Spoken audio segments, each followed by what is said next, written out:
So I'm starting the work on this Park 150, and I want to make a good clean ground right here. There's all this gunk, and I don't want that to be in between the various metals I'm using for ground. So let's clean that off for a bit, shall we? It'll sound better without all that dirt there. Only a few tenths of an ohm can keep you from having a quiet amp. So now that I've cleaned that area pretty thoroughly with alcohol, I know that I'll have good contact. Alright, I've got my new ground lugs in place here. I'm not reusing the old one because these Marshall ones are very small with a single opening, and the opening is very small, and they always ended up just kind of tack soldering things to it, and I want to have some actual mechanical support there. This old filter cap, of course, is getting changed.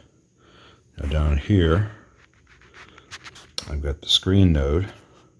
That's where the screen, well, it would be a screen in other amps. In this amp, it's actually, at least for now, the cathode driver stage. I'll explain that, what I mean by that later. This is a unusual B+ node setup in this amp, but that'll work.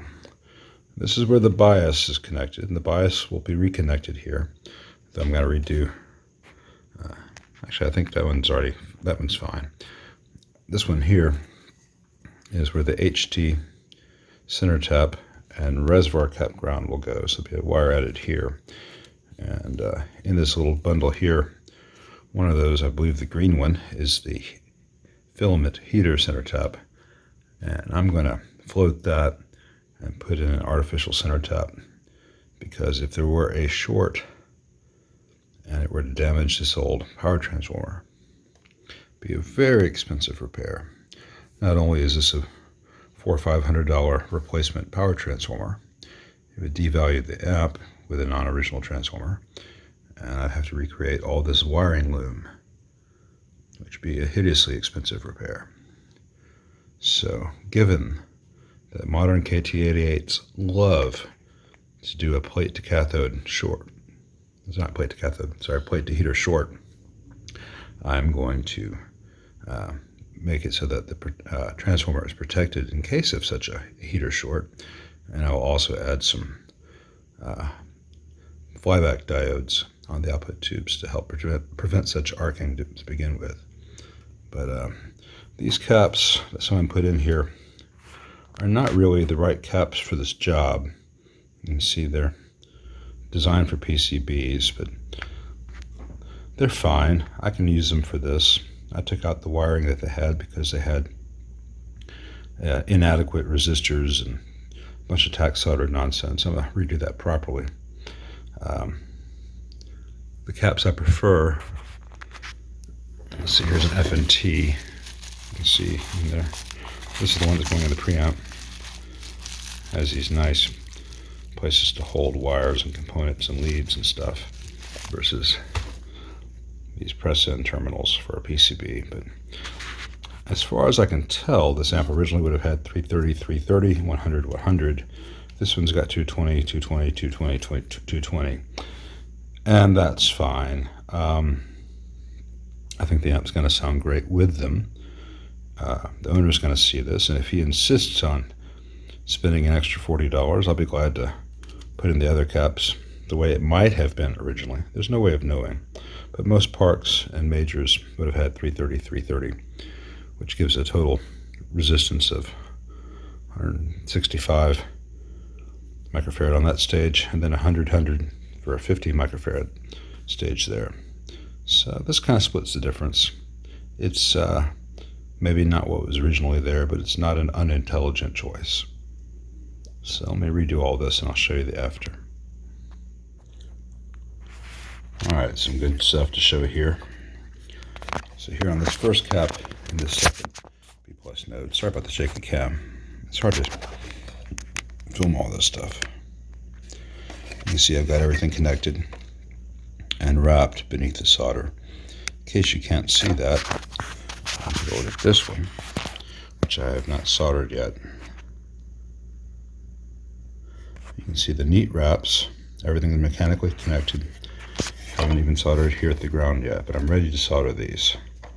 And I would show you, but I can't do it one-handed and etc. That bias pot did end up mounting. Let's see if we can get this focus just fine on this board. So these caps are getting replaced and these wires are getting redone neatly. But the ground wire is good to here. But that ground connection there is not great because that wire has been exposed as bare threads and stuff gets in there and wires break. So I'm going to clean that up and redo that. Let me show that real quick because that's crucial. If the bias ground goes away, bad things happen. I won't show you the whole process again because I don't have extra hands, but I'll try to show it in such a way that makes sense. Alright, I've got as much of that old solder out as I could, and I add some fresh solder. Fresh solder also has fresh flux, which means everything cleans and you have good contact. Alright, here's, I snipped off the old end of that wire, exposed some fresh stranded wire, and I tinned that. And now I will solder that into there, and there will be no wire exposed to the air. So that bare wire without tinning being exposed to air is bad. And there's just a lot of stress on that. Little wires break. So now all those little wires are more joined into one big one. Let me put it together and I'll show you that. Alright, that's a good connection. And there are a lot of wires beneath this board. Put this on autofocus for a minute. That have similar issues. So where necessary, they'll be either reflowed or redone properly as needed, just to make sure everything's rock solid. Some stuff it cuts out, you're like, oh, that's annoying.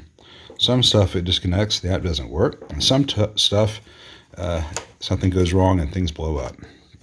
So these fugly wires are getting replaced with some nice ones, and all will be very, very well, very soon. But first I'm going to get these filter caps finished up both sides. Okay. Alright, got the filter caps all neatly done. It doesn't look as neat here because the old stuff, all the tubing, but it's really pretty underneath each one of those joints. I've got the bias board here all wired up. I'll replace these two caps in a bit, and I'm going to neaten up the solder joints on this resistor. But I wanted to show something because it won't be seen for another 20 years or so, most likely. And I'm just kind of proud of how pretty and clean everything is now. And it's going to get tucked away for a long time and not be visible. These wires here are the grids for the master volume, which are also wrapped up with this bias wire, which adds a little bit of shielding to it. It'll look all neat when I'm done. Speaking of which, this is the point in every Marshall where, no matter how many I put together and they all work and they sound great and I know what I'm doing, at this point where I have all this spaghetti everywhere, it's like, do I know what I'm doing? Everyone will find out I'm a fraud, because it just seems so far from the finished app. It's actually pretty close at this point. It looks really awful. It's not, but part of my brain's like, you should be panicking. Try panicking. Have you tried panicking? I hear it's great. And I just don't pay attention to that part of my brain. It's stupid. So there's the ground for the two preamp stages in the amp, and the input jack grounds and volume grounds will go there as well. And I've got some wires run over to the side, which will be getting, where did that go? This chassis clad resistor, chassis mount metal clad resistor. So no more burning. And it turns out most of these purple wires were original. I was thrown off because there are some definitely non-original purple wires in this amp.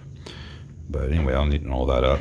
This is because the presence circuit's going to be mounted here, so I've got a negative feedback tap, connection to the other side of the negative feedback resistor, and the ground, which is actually in this amp a preamp ground. This is very unlike most Marshalls in that respect. Just a way of steering things. So I'm gonna get all the pots in and get the master volume hooked up and the input jacks and change out these caps, neaten this up.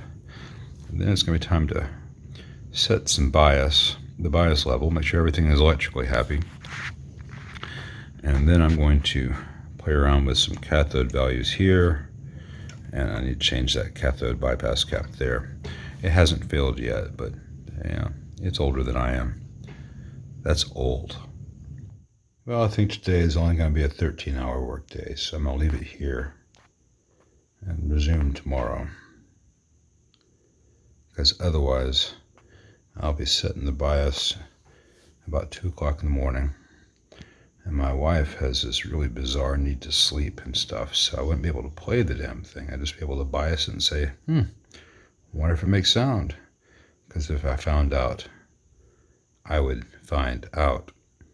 But anyway, I think that's a good stopping point for the night. And I look forward to what tomorrow brings.